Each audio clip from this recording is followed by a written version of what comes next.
The Snow Queen, 5th story. The Little Rubber Girl. The carriage rolled on into a dark forest. Like a blazing torch, it shone in the eyes of some robbers. They could not bear it. "That's gold! That's gold!" they cried. They sprang forward, seized the horses, killed the little postilions, the coachman and the footman, and dragged little Gerda out of the carriage. "How plump and how tender she looks, just as if she'd been fattened on nuts," cried the old robber woman, who had a long bristly beard and long eyebrows that hung down over her eyes. "She looks like a fat little lamb. What a dainty dish she will be." As she said this, she drew out her knife, a dreadful flashing thing. "Ouch!" the old woman howled. At just that moment, her own little daughter had bitten her ear. The little girl, whom she carried on her back, was a wild and reckless creature. "You beastly brat!" her mother exclaimed, but it kept her from using that knife on Gerda. "She shall play with me," said the little robber girl. "She must give me her muff and that pretty dress she wears, and sleep with me in my bed." And she again gave her mother such a bite that the woman hopped and whirled around in pain. All the robbers laughed and shouted. "See how she dances with her brat!" "I want to ride in the carriage," the little robber girl said. And ride she did, for she was too spoiled and headstrong for words. She and Gerda climbed into the carriage, and away they drove, over the stumps and stones, into the depths of the forest. The little robber girl was no taller than Gerda, but she was stronger and much broader in the shoulders. Her skin was brown, and her eyes coal black, almost sad in their expression. She put her arms around Gerda and said, "They shan't kill you unless I get angry with you. I think you must be a princess." "No, I'm not," said little Gerda, and she told about all that had happened to her, and how much she cared for little Kay. The robber girl looked at her gravely, gave a little nod of approval, and told her, "Even if I should get angry with you, they shan't kill you, because I'll do it myself." Then she dried Gerda's eyes and stuck her own hands into Gerda's soft, warm muff. The carriage stopped at last, in the courtyard of a robber's castle. The walls of it were cracked from bottom to top. Crows and ravens flew out of every loophole, and bulldogs huge enough to devour a man jumped high in the air, but they did not bark, for that was forbidden. In the middle of the stone-paved, smoky old hall, a big fire was burning. The smoke of it drifted up to the ceiling, where it had to find its own way out. Soup was boiling in a big cauldron, and hares and rabbits were roasting on a spit. "Tonight you shall sleep with me and all my little animals," the robber girl said. After they had something to eat and drink, they went over to a corner that was strewn with rugs and straw. On sticks and perches around the bedding roosted nearly 100 pigeons. They seemed to be asleep, but they stirred just a little when the two little girls came near them. "They are all mine," said the little robber girl. She seized the one that was nearest to her, held it by the legs, and shook it until it flapped its wings. "Kiss it," she cried, and thrust the bird in Gerda's face. "Those two are the wild rascals," she said, pointing high up the wall to a hole barred with wooden sticks. "Rascals of the woods they are, and they would fly away in a minute if they were not locked up.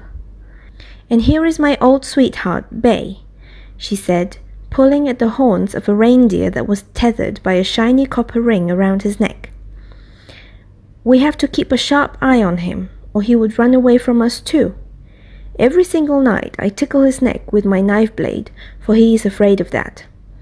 From a hole in the wall she pulled a long knife and rubbed it against the reindeer's neck. After the poor animal had kicked up its heels, the robber girl laughed and pulled Gerda down into the bed with her. "Are you going to keep that knife in bed with you?" Gerda asked, and looked at it a little frightened. "I always sleep with my knife," the little robber girl said. "You never can tell what may happen. But let's hear again what you told me before about little Kay, and about why you are wandering through the wide world." Gerda told the story all over again, while the wild pigeons cooed in their cage overhead and the tame pigeons slept. The little robber girl clasped one arm around Gerda's neck, gripped her knife in the other hand, fell asleep, and snored so that one could hear her. But Gerda could not close her eyes at all.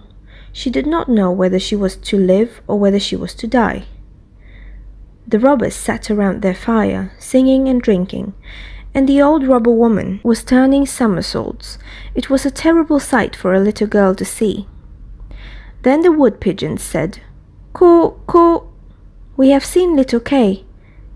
A white hen was carrying his sled, and Kay sat in the Snow Queen's sleigh. They swooped low over the trees where we lay in our nest. The Snow Queen blew upon us, and all the young pigeons died except us. Coo, coo. "What is that you are saying up there?" cried Gerda. "Where was the Snow Queen going? Do you know anything about it?" "She was probably bound for Lapland, where they always have snow and ice. Why don't you ask the reindeer who is tethered beside you?" "Yes, there is ice and snow in that glorious land," the reindeer told her. "You can prance about freely across those great glittering fields. The Snow Queen has her summer tent there, but her stronghold is a castle up nearer the North Pole, on the island called Spitzbergen." "Oh, Kay, little Kay," Gerda sighed. "Lie still," said the robber girl, "or I'll stick my knife in your stomach." In the morning, Gerda told her all that the wood pigeons had said. The little robber girl looked quite thoughtful. She nodded her head and exclaimed, "Leave it to me, leave it to me." "Do you know where Lapland is?" she asked the reindeer. "Who knows it better than I?" the reindeer said, and his eyes sparkled. "There I was born, there I was bred, and there I kicked my heels in freedom across the fields of snow." "Listen," the robber girl said to Gerda. "As you see, all the men are away. Mother is still here, and here she'll stay. But before the morning is over, she will drink out of that big bottle, and then she usually dozes off for a nap. As soon as that happens, I will do you a good turn." She jumped out of bed, rushed over and threw her arms around her mother's neck, pulled at her beard bristles, and said, "Good morning, my dear nanny goat." Her mother thumped her nose until it was red and blue, but all that was done out of pure love. As soon as the mother had tipped up the bottle and dozed off to sleep, the little robber girl ran to the reindeer and said, "I have a good notion to keep you here and tickle you with my sharp knife. You are so funny when I do, but never mind that. I'll untie your rope and help you find your way outside so that you can run back to Lapland. But you must put your best leg forward and carry this little girl to the Snow Queen's palace, where her playmate is. I suppose you heard what she told me, for she spoke so loud and you were eavesdropping." The reindeer was so happy that he bounded into the air. The robber girl hoisted little Gerda on his back, carefully tied her in place, and even gave her a little pillow to sit on. "I don't do things halfway," she said. "Here, take back your fur boots, for it's going to be bitter cold. I'll keep your muff because it's such a pretty one, but your fingers mustn't get cold. Here are my mother's big mittens, which will come right up to your elbows. Pull them on. Now your hands look just like my ugly mother's big paws." And Gerda shed happy tears. "I don't care to see you blubbering," said the little robber girl. "You ought to look pleased now. Here, take these 2 loaves of bread and this ham along, so that you won't starve." When these provisions were tied on the back of the reindeer, the little robber girl opened the door and called in all the big dogs. Then she cut the tether with her knife and said to the reindeer, "Now run, but see that you take good care of the little girl." Gerda waved her big mittens to the little robber girl and said goodbye. Then the reindeer bounded away, over stumps and stones, straight through the great forest, over swamps and across the plains, as fast as he could run. The wolves howled, the ravens shrieked, and curshoo, curshoo, the red streaks of light ripped through the heavens, with a noise that sounded like sneezing. "Those are my old northern lights," said the reindeer. "See how they flash?" And on he ran, faster than ever, by night and day. The loaves were eaten, and the whole ham was eaten, and there they were in Lapland.